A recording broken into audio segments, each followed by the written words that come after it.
screen with you because I want to talk to you about the Trinity Western decision. Now, we're all familiar with that.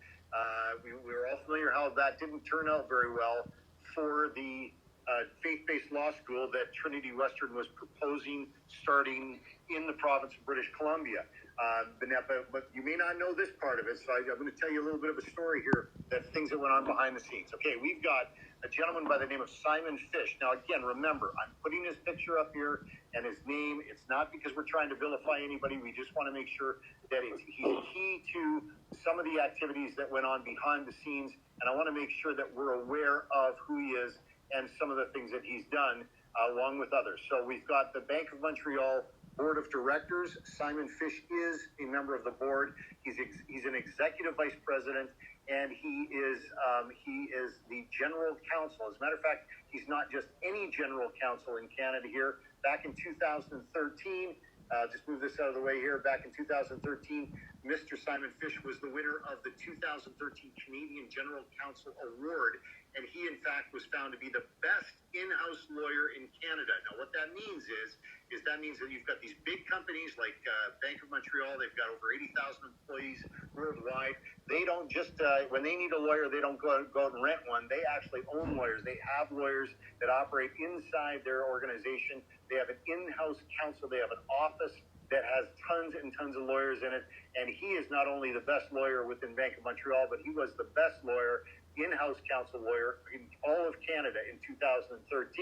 Now, back in 2013 as well, he also was part of a group that started an organization called Legal Leaders for Diversity. Now, this is a whole bunch of other in-house counsels from a whole bunch of other companies in Canada that got together, and they're if you see on the bottom there, it says groups like Legal Leaders for Diversity and Inclusiveness are moving diversity in new directions. So that's one of the things that was said about this organization. But remember, it's a group of legal counsels, in-house counsels from over 70 companies and organizations from across Canada. Now, if you look at that list, you're going to see DuPont, BDO. Look, there's the Edmonton Oilers Hockey Club on the top left-hand side. You've got Nexon. You've got CIBC. You've got UPS, the Royal Bank of Canada.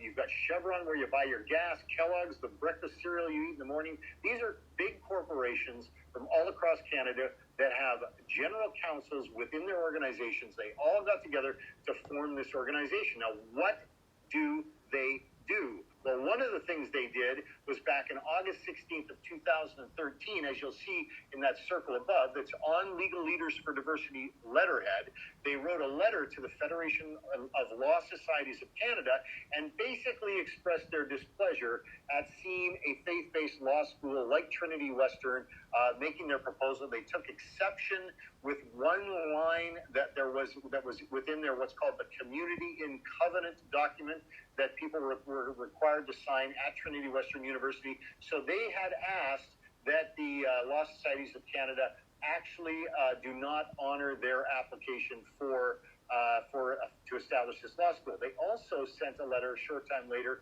March 3rd, 2014, to the Law Society of British Columbia, where they said in this letter, and this letter is also from Legal Leaders, it said the LLD, Legal Leaders for Diversity, is extremely concerned with what Trinity Western is proposing, and we urge the provincial law societies to weigh in against this proposal.